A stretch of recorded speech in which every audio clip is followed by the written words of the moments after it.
여러분 안녕하세요. 네, 한 주일 잘 보내셨습니까?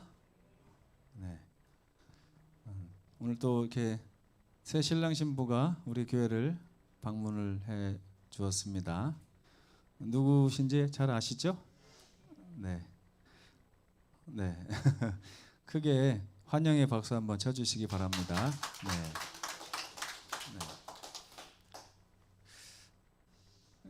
제가 원래 말 가지고 장난을 많이 치는데요. 우리 김한식 목사와 여정은 사모의 이름을 보면서 또 기발한 말이 하나 생각이 났어요. 그래서 김 씨는 쇠금자잖아요, 그죠? 예. 금과 같은 안식의 여정은 이렇게 우리 김한식 목사님의 앞으로의 목회 삶을 이렇게 금과 같은 안식의 여정은 이렇게 시작을 했으면 좋겠다. 참 멋있게 시작을 하는 것 같죠. 원래는 그 저쪽에 이제 사위가 우씨였잖아요. 근데 며느리가 여씨가 들어와서 우여곡절이 많을 것처럼 느껴졌는데 이렇게 이름을 딱 붙여보니까 금과 같은 안식의 여정이 될 것 같아서 이 가정은 걱정이 없을 것 같습니다. 앞으로. 그래서 우리 혼합회에서 목회를 하는 동안에 하나님께서 크게 그 여정에 함께 하시기를 간절히 바랍니다. 네. 오늘 저는 아까 깜짝 놀랐어요. 지난 화요일 날 영상을 인터넷으로 이렇게 검색을 해보니까 화면은 잘 나오는데 제가 모르고 소리를 꺼놔가지고 녹화가 하나도 안 된 거예요. 그래서 오늘 막 테스트를 다시 했는데 오늘은 잘 될 것 같습니다. 말씀을 이렇게 준비하다가 요즘에 아주 후회가 막심하고 있습니다. 이 교과를 가지고서 일주일에 3번 설교를 하면 쉬울 줄 알았어요.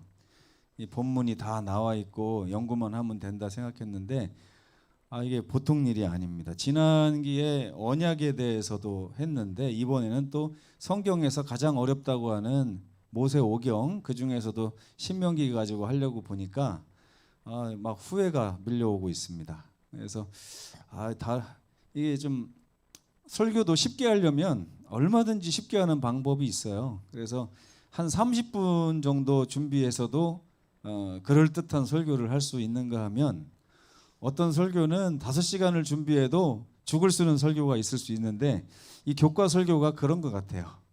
그래서 여러분들께서 이게 좀 많이 준비된 말씀이라는 생각을 좀 하시고 이 시간에 많이 좀 집중해 주셨으면 좋겠습니다. 그래서 가끔 여러분들이 집중 안 하면 제가 드린 시간이 아까울 때가 있어요.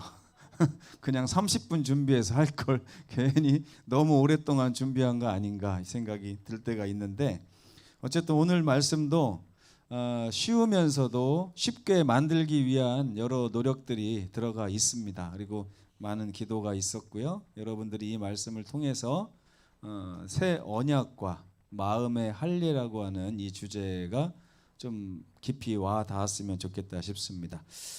지난주에는 우리가 교과를 못해서 화요일에 제가 사과를 했는데 사과의 제목은 내 하나님 여호와를 사랑하라였어요.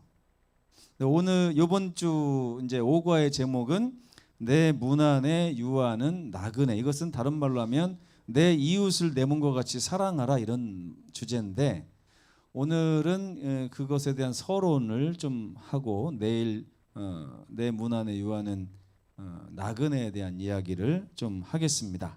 그래서 오늘 이 내 문 안에 유하는 나그네의 이야기를 우리가 듣기 위해서는 새 언약과 마음의 할례라고 하는 주제가 좀 해결돼야 됩니다. 그렇지 않으면 쉽지 않아요. 여러분 집에 혹시 지금 나그네가 머물고 있는 집 한번 손 들어 보세요.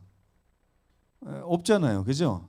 이게 보통 쉬운 일이 아닙니다. 도대체 만약에 저는 제 문 안에 유하는 나그네가 있어요. 가끔 여기 돈 내고 옵니다. 그분들은 이제 게스트룸에 돈 내고 오는데 그것도 보통 신경 쓰이는 게 아니고요. 좀 요구사항이 많을 때도 있어요. 그래서 아니 저는 게스트룸 담당자가 아닙니다 이렇게 말할 때가 있는데 어쨌든 누군가가 와서 내 문 안에 요할 때는 이게 보통 그 쉬운 게 아닙니다. 근데 신명기 10장 19절에 보면 우리 말씀에 이런 게 있습니다. 함께 읽어보겠습니다. 시작. 너희는 나그네를 사랑하라. 전에 너희도 애굽 땅에서 나그네 되었었음이니라. 나그네를 사랑하는 것은 정말 힘듭니다. 그 나그네도 돈이 많은 나그네가 가끔 걸릴 때가 있어요. 근데 대부분의 나그네는 여기서 말하는 나그네는 방랑객이에요. 방랑객. 객지에 와서 먹을 것과 입을 것이 부족한 사람들, 잘 곳이 부족한 무엇인가 이렇게 결핍된 사람들을 이야기하는 것입니다. 이 결핍된 사람들을 사랑해 주라고 하는 것. 이게 참 쉽지 않죠. 여러분 선한 사마리아인의 이야기를 들어보셨죠? 성경에서 그 선한 사마리아인이 가면서 도운 그 강도 만난 사람은 갚을 게 있었어요, 없었어요? 갚을 게 없었습니다. 갚을 게 없는 사람을 불쌍히 여겨서 돕는 그 사람을 예수님이 칭찬하신 거예요. 그런데 어느 정도 돕느냐가 참 중요합니다. 어느 정도까지 돕느냐. 심지어 저는 그런 것도 봤어요. 매 안식일마다 교회에 이렇게 불황자들이 찾아옵니다. 특별히 서울에는 더 심해요, 그게. 그래가지고 어느 교회는 이런 결의까지 해놨어요. 불황자가 오면 5,000원을 준다. 근데 교회 돈으로 준다. 제가 있던 상계동 교회도 다들 성도님들이 좋으신 분들이고 다 따뜻하신 분들인데 불황자가 와요. 근데 불황자들이 좀 이렇게 예의가 없습니다. 다른 교회 가면 10,000원 주는데 막 이런 소리나 하고 이 교회는 사랑이 없네 막 악담을 퍼붓고 가고 막 이래요. 그러니까 불황자가 딱 오면 딱 문에 딱 보이는 순간 교인들이 싹 도망갑니다. 바쁜 척하면서 싹 도망가요. 그러면은 가끔 목사님이 딱 걸릴 때가 있어요. 목사님이 당첨. 그 목사님이 지갑에서 돈을 꺼내서 줄 때 목사님도 어떻게 보면 방문 가시면 또 전도사가 딱 걸립니다. 어느 날 제가 저는 그 예전부터 이렇게 하나님께서 이렇게 측은지심을 좀 주신 것 같아요. 그래서 오늘 이렇게 보는데 너무 좀 불쌍한 생각이 들고 그래서 제 지갑에서 있는 돈을 몇만 원 꺼내서 이렇게 주니까 갑자기 도망갔던 저 집사님이 저쪽에서 막 뛰어오면서 전도사님 그러면 안 돼 막 이래요. 그래서 왜 그러냐고 했더니 5,000원만 주면 된다고. 내 돈 가지고 내가 준다는데 왜 그럽니까 했더니 버릇돼갖고 큰일 난다고. 그래서 참 마음이 아팠던 적이 있었습니다. 근데 여러분 이게 결핍된 사람들, 예의 없고 내가 뭔가를 베풀었을 때 다시 받을 수 있는 여지가 없을 때 뭔가를 이렇게 사랑해주고 그것도 깊이 사랑해준다는 것은 쉬운 일이 아닙니다. 이건 정말 쉬운 일이 아니에요. 근데 어쨌든 하나님께서는 너희는 나그네를 사랑해라. 전에 너희도 애굽 땅에서 나그네 되었었음이니라. 자, 이스라엘 백성들이 애굽 땅에서 나그네가 됐었나요? 네. 그때 이스라엘 백성들을 누가 따뜻하게 대해줬나요? 어떻게 하셨어요? 아니 저는 이 대답이 안 나올 줄 알았어요. 애굽 땅에서 누가 따뜻하게 대해줬나요? 여러분들은 바로 왕이 따뜻하게 해줬나? 아니면 애굽 사람 누가 따뜻하게 해줬나? 이 생각을 할 줄 알았는데 맞아요. 하나님께서 그들을 따뜻하게 해주시지 않았다면 그들을 따뜻하게 해줄 사람이 거기 있었어요? 없었어요? 없었어요.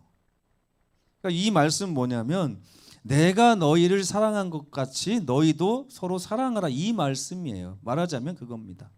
그렇죠? 그렇기 때문에 우리가 누군가를 사랑하기 위해서는 어떻게 해야 돼요? 사랑을 받아본 경험이 있어야 돼요. 사랑을 받아본 경험이. 근데 여러분 교회를 다니면서 제가 이 말씀 준비하면서 뭔가 그동안 놓치고 있었던 게 있었구나. 그게 뭐냐면 우리는 교회를 다닐 때 내가 하나님을 많이 사랑해야 된다고 생각할 때가 많아요. 근데 사랑이 잘 됩니까? 안 됩니까? 하나님 사랑이. 하나님 사랑 잘 돼요? 예, 되는 것처럼 보이기는 하는데 잘 안 돼요. 그렇죠? 그런데 하나님 사랑을 잘 하긴 하는데 신경을 쓰는 게 중요한 게 아니라 사랑은 어떤 사람만 할 수 있다고요? 받아본 사람만. 그래서 교회에서 하나님을 잘 사랑하면서 신앙생활을 하기 위해서는 뭐에 더 집중을 해야 돼요? 하나님 사랑을 많이 받아보는 일에 집중을 해야 되는 거죠. 그래서 여러분 가급적이면 내가 교회 안에서 받게 되는 친절이나 좋은 말들이나 어떤 신세지는 일들을 하나님이 나에게 그렇게 베푸셨다고 생각하면 참 좋습니다. 그래서 여러분 사랑은 받아본 자가 할 수 있다고 그래요. 받아본 자. 저는 결혼하고서 그걸 너무 절절하게 느꼈어요. 절절하게. 우리 집은 사랑을 표현하고 표현받는 일에 아주 쑥맥인 전통적인 집안 중에 하나라는 것을 제가 결혼하고서 느꼈어요. 저희 처갓집에 갔더니 막 이 사랑이 난무를 합니다. 사랑이 난무해요.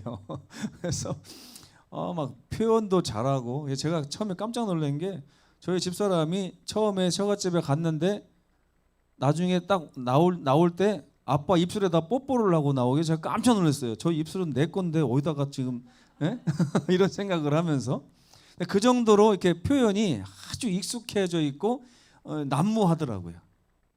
그러니까 가만히 봤어요. 어떻게 저렇지 했더니 어렸을 때부터 그렇게 사랑을 받고 주면서 살았던 건데 우리 집은 사랑을 속으로만 하는 집입니다. 사랑은 속으로만 해. 그래서 여보 나 사랑해 그러면 뭘 그런 걸 물어봐 이렇게 얘기하는 집안이에요. 우리 김한식 목사님은 어떤 스타일인지 잘 모르겠네요. 일주일 동안. 그래서 지금도 저희 집사람이 여보 나 사랑해 그러면 제가 이렇게 약 닭살이 살짝 돌아요. 돋으면서 왜 이걸 속으로 하는 걸 겉으로 자꾸 이렇게 물어보지 하는데 사랑은 받은 적이 있는 사람은 사랑을 할 수 있습니다. 그러니까 여러분 교회에서 사랑을 잘하는 사람, 하나님 사랑 많이 받은 사람이 그래요. 어떤 사람은요, 우리가 하나님을 섬겨서 우리 신앙이 좋은지 안 좋은지가 굳이 밖으로 나타날 필요가 없다. 그거는 하나님만 아신다. 이렇게 얘기하는 사람들이 있어요. 그러니까 우리 행위를 가지고 신앙을 판단하지 말아라. 물론 맞아요. 그런데 제가 말하잖아요. 사랑받은 사람은 사랑을 할 수 있게 됩니다. 그러니까 우리가 신앙을 잘한다는 얘기는 하나님 사랑을 많이 받았다는 얘기거든요. 하나님 사랑을 많이 받았다고 해놓고 아무것도 할 줄 모르면 이건 받아본 적이 없는 거잖아요. 그러니까 여러분 사랑 많이 할 수 있는 그런 우리 교회가 됐으면 좋겠고 그런 성도가 됐으면 좋겠습니다. 근데 참 또 한 가지 방법, 또 다른 측면에서 보면 우리 교회에서 어떤 사람이 사랑을 잘할까요? 우리 교회에서 다른 성도들로부터 사랑을 많이 받아본 성도가 사랑을 또 잘합니다. 그럼 여러분 이게 어떻게 시작될까요? 어떻게? 없는 데서부터 시작하는 거예요. 없는 데서. 여러분들이 사랑을 받아본 적이 없어서 사랑을 못한다 할지라도 사랑을 주기 위해서 최선을 다해보는 그런 신앙을 시작하신다면 그게 나중에는 이렇게 선순환이 돼가지고요. 나중에 점점점 사랑이 많은 그런 교회가 될 겁니다. 반대로 어떤 한 분이 사랑을 아끼기 시작하면 그것이 또 악순환이 돼가지고 몇 년 지나면 사랑이 되게 아껴지고 인색해지는 교회로 변하게 될 겁니다. 이건 참 어쩔 수 없어요. 가정도 마찬가지지만 교회도 마찬가지가 되는 것입니다. 제가 마가복음 12장을 보니까 어떤 서기관이 와서 예수님에게 가장 큰 계명 중에 첫째 계명이 어떤 계명이냐라고 물어보는 장면이 나왔습니다. 그때 예수님께서 이렇게 대답을 하시죠. 한번 읽어볼까요? 시작. 첫째는 이것이니 하나님을 사랑하라 하신 것이요 둘째는 이것이니 내 이웃을 내 자신과 같이 사랑하라 하신 것이라. 이보다 더 큰 계명이 없느니라. 이게 말이 돼요, 안 돼요? 우리 단우하고 다나가 엄마 우리 둘 중에 누굴 더 사랑합니까? 그랬더니 첫째는 단우고 둘째는 다나인데 다나보다 더 사랑하는 사람이 난 세상에 없어. 이렇게 얘기를 해요. 말이 돼요, 안 돼요? 네? 이상하죠? 자, 첫째는 분명히 하나님을 사랑하라고 하고 둘째가 내 이웃을 사랑하라고 했는데 이 둘째 계명보다 더 큰 계명이 없대요. 이게 무슨 말입니까? 네. 저는 가끔 궁금할 때가 있어요. 여러분들 분명히 이런 말씀 읽었을 텐데 왜 한 분도 질문해 오지 않았을까? 네. 여기 보시면 이게 무슨 말이냐면 예수님께서는 대답을 모든 계명 중에 첫째가 무엇입니까? 라고 하는 질문에 대한 대답이 이 문장 전체예요. 이 전체. 이 문장 전체가 첫째 계명에 대한 거예요. 첫째가 하는 계명. 예수님께서 첫째가 하는 계명이 뭡니까 했더니 하나님을 사랑하라고 하는 계명과 내 이웃을 사랑하라고 하는 계명, 이 두 가지가 합쳐져서 하나인데 이거보다 더 큰 계명이 없다. 이렇게 말씀하고 계신 거예요. 그렇죠? 네. 그러니까 이 두 가지는 뗄래야 뗄 수 없는 계명이고요. 하나님을 사랑하는 사람이 이웃을 사랑하지 않을 수 없어요. 그렇죠? 그러니까 이웃을 진정으로 사랑한다면 그것은 하나님을 사랑한다고 하는 증거가 되는 것입니다. 우리는 다른 사람을 사랑함으로 하나님을 향한 최고의 사랑을 표현할 수 있어요. 자, 제가 질문 하나 할게요. 강두철 집사님. 하나님은 어떻게 사랑할 수 있습니까? 하나님 사랑하는 방법 한번 얘기해 보세요. 한 가지만. 교회 안 빠지고 오는 거 하나님 사랑하는 거 맞습니까? 네? 맞죠? 네. 또 하나님 사랑하는 방법. 여러분 자식을 어떻게 사랑합니까? 하면 얘기할 거 많을 거예요. 그죠? 하나님은 어떻게 사랑하는 겁니까? 하나님은.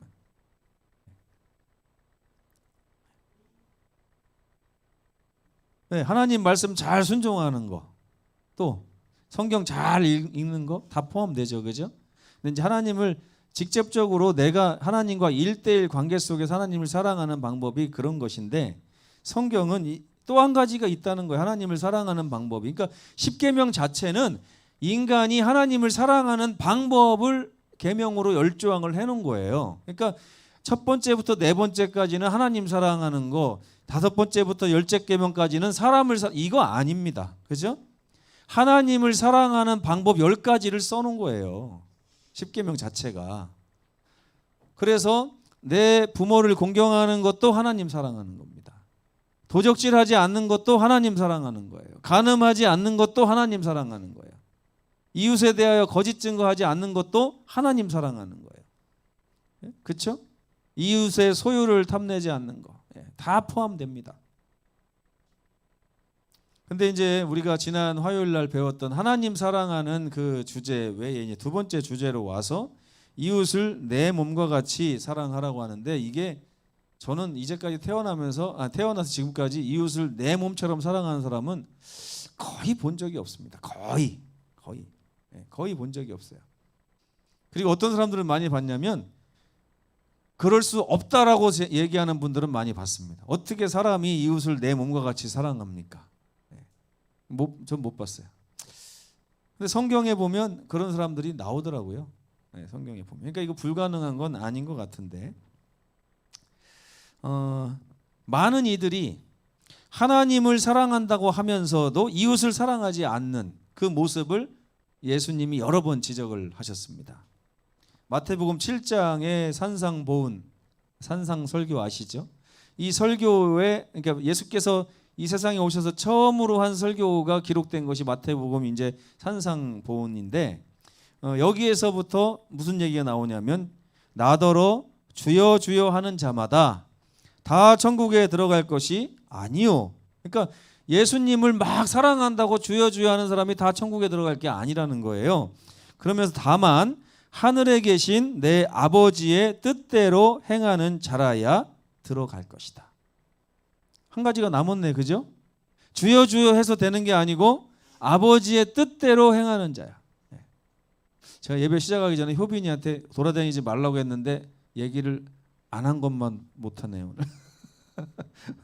오히려 기분이 더 좋아져가지고 아까. 네. 그리고 나서 마태복음 25장에 가면 예수님의 마지막 설교가 25장에 또 나와요. 마지막 설교가 또 뭡니까? 재림에 대한 거 하면서 달란트의 비유, 뭐 열처녀의 비유, 그다음에 마지막으로 양과 염소의 비유할 때 양과 염소를 구분짓는 또 그것을 똑같이 말씀하셨어요. 너희가 입으로는 나를 존경하되 마음은 내게 멀다. 그러면서 내가 너희는 나를 위해서 내 이름으로 선지자 노릇하고 뭐하고 뭐했다고 하지만 내가 진실로 너희에게 이르노니 지극히 작은 너희 주변에 있는 자에게 하지 아니하는 것은 곧 나에게 하지 않은 거랑 똑같다. 예수님의 설교의 시작과 끝이 바로 똑같아요. 하나님을 사랑하는 사람은 이웃을 사랑하게 된다. 너희가 나를 사랑하면 나의 계명을 지키리라. 누구든지 형제를 사랑함으로 사망에서 옮겨 생명에 들어간 줄을 알거니와. 다 똑같은 말씀. 예수님의 모든 설교의 시작부터 마지막까지의 모든 그 맥이 바로 이겁니다. 하나님을 사랑하면, 하나님의 사랑을 많이 받으면 우리는 이웃을 사랑하게 돼 있다는 것입니다. 이웃을. 반대로 얘기하고 싶지는 않네요. 이웃을 사랑하지 않는다면 하나님과 관계가 없다고 하는. 내가 너희를 도무지 알지 못하니 불법을 행하는 자들아 나에게서 떠나가라. 여러분이 심각하죠, 그렇죠? 모세가 그 40년 전 호렙산에서 깨어진 돌비의 이야기를 이 신명기에 와서 모압 평지에서 다시 한번 가나안 요단을 건너가기 전에 백성들에게 설교하는 장면이 이제 신명기 10장에 다시 한번 언급이 됩니다. 40년 전 이야기를 다시 꺼내고 있어요. 모세가 이제 요단강을 건너서 그 가나안 땅으로 들어가서 정복 활동을 막 하려고 하는 백성들에게 40년 전 호렙 시내산에서 있었던 십계명 사건을 다시 한번 이야기합니다. 요약하자면 모세는 십계명을 받기 40일 전에 하나님에게 불려서 시내산에 올라가서 호렙산에 올라가서 40주 40야를 하나님과 같이 있었습니다. 여러분 그렇게 할 수 있겠어요? 네? 할 수 있겠어요, 없겠어요? 자, 모세가 40주야 동안에 하나님 계신 산에 가서 하나님과 같이 있었다고 하는데 여러분 부러워요, 안 부러워요? 네?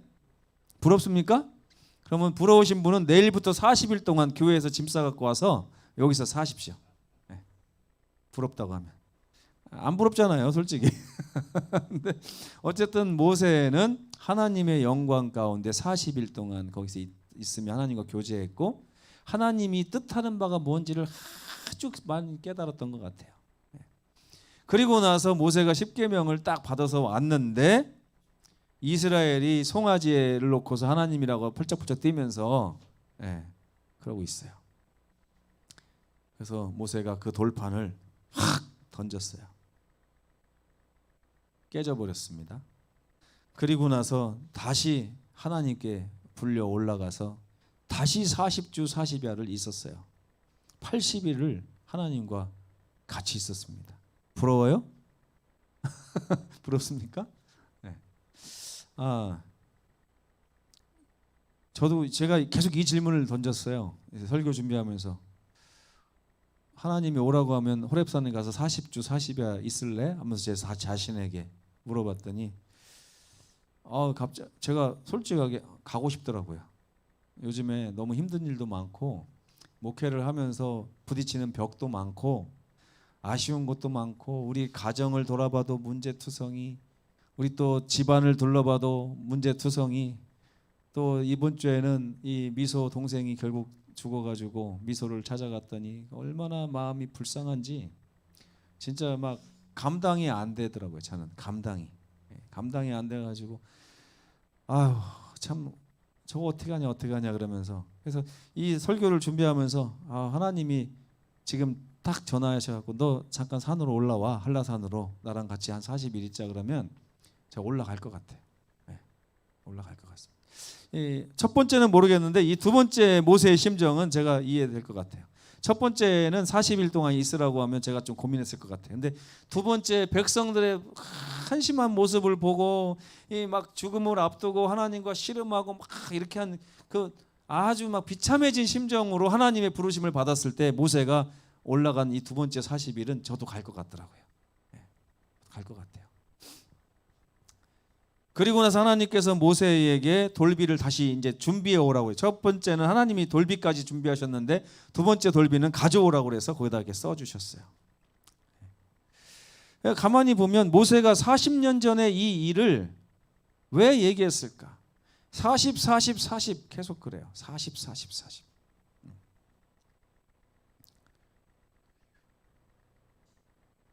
하나님과 사람이 맺은 언약. 참 어불성설입니다. 여러분 자녀들하고 약속 한번 해보셨어요? 자녀들하고? 네. 며칠이나 가든가요? 며칠이나 가든가요? 네? 길어야 3일이요. 3일 가면 많이 가죠, 그죠? 야, 너 다음부터 절대 동생 때리면 안 돼. 알았어요, 그래. 1시간도 안 돼서 또 패고 있다니까요, 이렇게. 네? 모세가 40년 전에 이 이야기를 하면서 너희가 그때도 그랬지, 그 다음에 가데스 바네아에 와서 또 그랬지, 계속 그랬지, 40년 방황하는 동안 또 계속 그랬지, 이 하나님과 맺은 언약이 계속해서 깨졌지 않느냐. 언약을 맺었던 바로 그 순간에도 너희들은 금송아지 보고서 춤추고 있었지. 계속 이 얘기를 하는 거예요. 깨어집니다. 하나님과의 언약이. 어떻게 할까요, 여러분? 하나님은 그래서 계속해서 우리에게 새 언약이라고 하는 걸 주십니다. 새 언약. 여러분 예전에 이 새 언약에 대해서 오해하는 분들이 많아가지고요. 새 언약을 받은 사람들은 이제 옛 언약의 사람들이 아니기 때문에 옛 언약을 더 이상 지키지 않아도 된대요. 그래서 계명도 폐해지고 의식도 폐해지고 다 폐해지고 이제는 새 언약, 서로 사랑만 하면 된다, 이렇게 이해하는 분들이 있더라고요. 근데 여러분 보세요. 조금 전에 말씀드린 이 돌비 몇 개였어요? 돌비 몇 번? 2번의 돌비. 자, 첫 번째 모세가 가지고 내려왔던 돌비에 써 있던 그 글이 출애굽기 20장에 나옵니다. 그렇죠?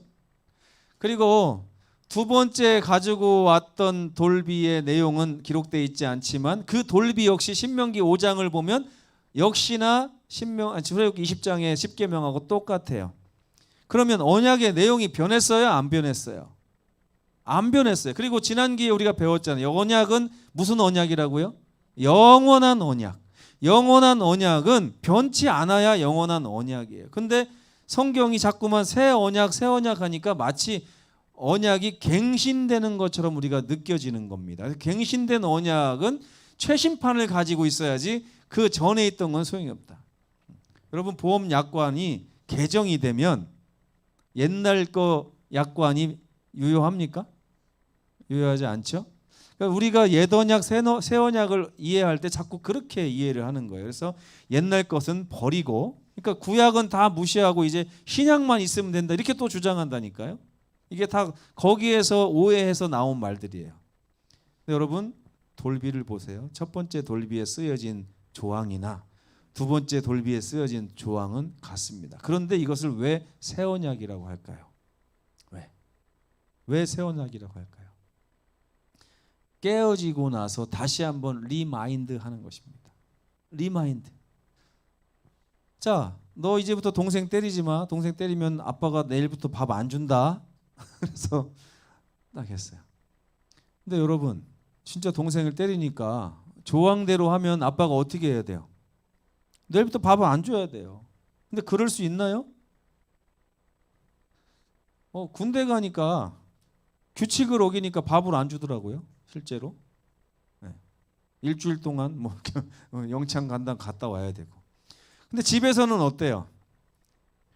금방 1시간도 안 돼가지고 동생을 때리고 있으면 잡아다 놓고 또 얘기합니다. 아빠가 너 약속한 거 왜 어겼어? 너 이제 내일 밥 안 줄 거야. 아빠 잘못했어요. 그러니까 그래? 다시 한번 기회를 줄게. 그래가지고 너 동생 때리면 내일부터 밥 안 준다? 계속 이렇게 갱신되는 거예요. 갱신되지만 조항은 같아요, 틀려요? 같아요. 하나님께서는 결국에 우리가 계속해서 연약해서 언약이 깨진다 할지라도 그 언약을 결국에는 이루시고 싶어 하시는 하나님의 마음이 새 언약에 숨어져 있는 것입니다. 이 하나님의 마음을 여러분 아셔야 돼요. 아셔야 돼요. 하나님은 끊임없이 새 언약을 주세요. 끊임없이. 근데 여러분, 어차피 하나님은 내가 언약을 깨뜨려도 또 언약 맺으실 거니까 나는 계속해서 깨뜨려야지. 네. 어렸을 때 제가 그러다가 한번 뒤지게 맞은 적이 있습니다, 부모님한테. 아버지가 화낸 적이 한 번 있어요. 아버지가. 네. 제가 옷을 버리고 들어가면 어머니한테 무진장 혼나는데 그때마다 아버지가 괜찮아 아버지가 빨아줄 테니까 들어가자 그래가지고 들어갔어요. 그러니까 제가 어느 날은 이렇게 옷을 버리고 또 집에 들어가면서 오늘도 아버지가 빨아주겠지 딱 들어갔더니 그날은 아버지가 화를 내시더라고요.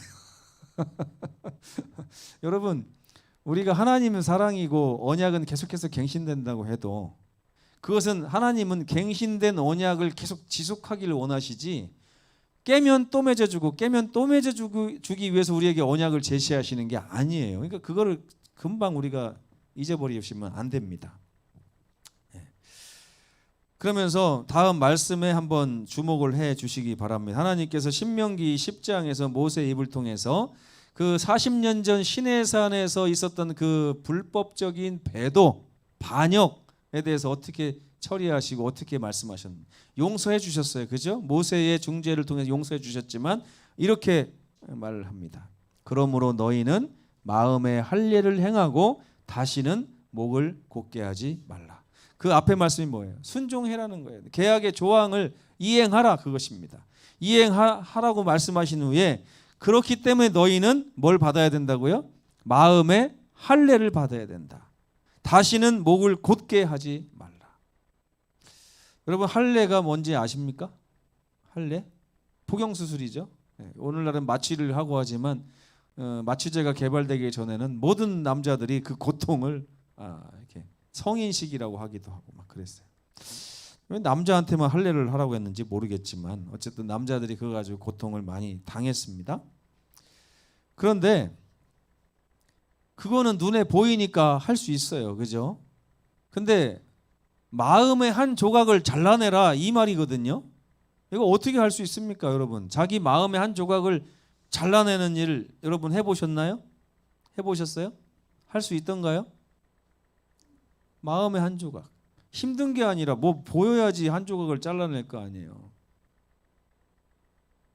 그래서 이것은 사람의 일로 치부되지 않고요. 그 당시에 육체적인 그 할례, 포경수술은 그냥 이 마음의 할례에 대한 상징적인 표였습니다. 상징적인 표. 하나님, 제가 마음의 할례를 받기를 원하고 마음의 할례를 받을 준비가 됐으니 제 마음의 할례를 베풀어 주시옵소서라고 하는 그런 징표였어요. 하나님께서 율법을 그 판에 다시 쓰신 이야기는 이스라엘에 대한 하나님의 은혜와 인내하는 사랑의 이야기를 써놓은 것입니다. 하나님께서 주신 가장 큰 계명은 하나님을 사랑하는 것인데 그것은 이웃을 사랑하라고 하는 메시지와 계명과 한 가지죠. 근데 죄인들은 이것이 가능하지 않고 계속해서 언약이 깨집니다. 그래서 하나님께서는 사랑으로 다시 시작하시죠. 그분은 결국에 우리의 마음에 할례를 베풀기를 원하십니다. 제가 말씀 하나를 안 읽었죠? 그 에스겔 36장 26절 하나님께서 마음의 할례를 베푸시겠다고 약속하신 말씀입니다. 한번 같이 읽어보겠습니다. 시작. 또 새 영을 너희 속에 두고 새 마음을 너희에게 주되 너희 육신에서 굳은 마음을 어떻게 한다고요? 제거하는. 이게 제거하는 개념이 여기 나오죠. 그죠? 또 부드러운 마음을 줄 것이며. 제거하고 나면 새살이 돋아 나오죠. 부드러운 마음을 줄 것이며. 여러분, 하나님을 사랑하는 것은 이웃을 사랑하는 것과 똑같은 것입니다. 이웃을 사랑하는 것이 곧 하나님을 사랑하는 것인데 우리의 굳은 마음은 그것을 허락하지 않습니다. 근데 이것을 하시는 분이 우리 하나님이신데 하나님의 사랑을 많이 받은 사람만이 이웃을 사랑할 수 있는 마음을 갖게 됩니다. 하나님께서 하시는 일이에요. 그러니까 하나님이 내가 주는 사랑을 받을지어다라고 말씀하시는 거예요. 그래서 하나님의 사랑을 많이 받는 분들이 결국에는 마음의 할례를 받음으로 다른 사람을 사랑할 수 있는 진정한 언약의 준수자들이 되는 것입니다. 하나님께 감사하시기 바랍니다. 하나님께서 반드시 우리에게 그 일을 이루어 주실 것입니다. 그래서 여러분, 이 십계명은 자원하는 심정으로 준수되어야 되는데 이 자원하는 심정이 나오기 위해서는 하나님에 대한 사랑이 있어야 되죠. 그러니까 만약에 우리가 하나님을 진정으로 사랑한다면 이웃을 사랑하는 진정한 마음이 속에서 솟아나게 될 것입니다. 그래서 신명기 30장 6절에 이런 말씀이 있어요. 내 하나님 여호와께서 내 마음과 내 자손의 마음에 할례를 베풀어서 너로 마음을 다하며 뜻을 다하여 내 하나님 여호와를 사랑하게 하사 너로 그제서야 생명을 얻게 하실 것이다. 이 말씀이 요한의 말과 예수님의 말씀과 다 나타나죠. 그죠? 형제를 사랑함으로 사망에서 옮겨 생명에 이르게 할 것이다. 이 말하고, 그죠? 이웃을 내 몸과 같이 사랑하라. 내가 너희를 사랑한 것을 너희가 사랑받았으니 너희도 똑같이 이웃을 사랑하라. 그것이 바로 사망에서 옮겨 생명으로 가는 것이다. 네. 그래서 하나님께서 우리에게 생명을 주고 싶어 하시는데 할례를 행하심으로 그렇게 한다는 거예요. 이 마음의 할례가 뭘까요? 그러면 마음에서 하나님에 대한 굳은 마음을 제거해 주시는 것입니다. 하나님의 사랑을 받아들이게 하신다는 거예요.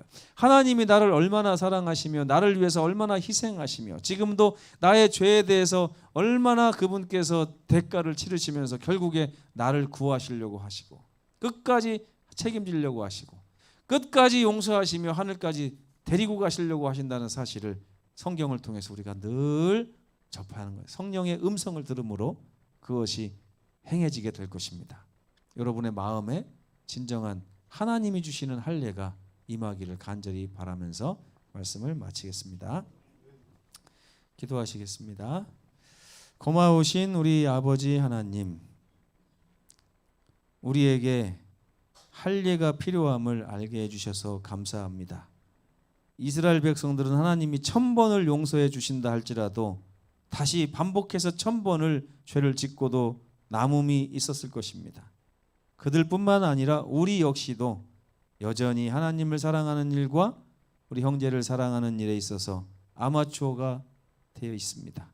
그러나 아버지 하나님, 주께서는 이 일을 우리에게 위임하지 않으시고 그 마음에 하나님의 사랑을 부어주심으로 마음에 굳은 마음을 제거하시는 할례를 통해서 그 일을 이루시겠다고 약속하셨습니다. 아버지, 하나님의 사랑 많이 받는 이번 안식일 될 수 있도록 도와주시옵소서. 말씀을 통해서 또한 형제들의 사랑을 통해서 그것을 더 많이 느끼는 귀한 안식일 되므로 우리가 마음의 할례를 경험하는 정말 하나님의 사랑하시는 자녀 될 수 있도록 도와주시기를 예수님의 이름으로 간절히 기도합니다. 아멘. 묵상 기도하시겠습니다.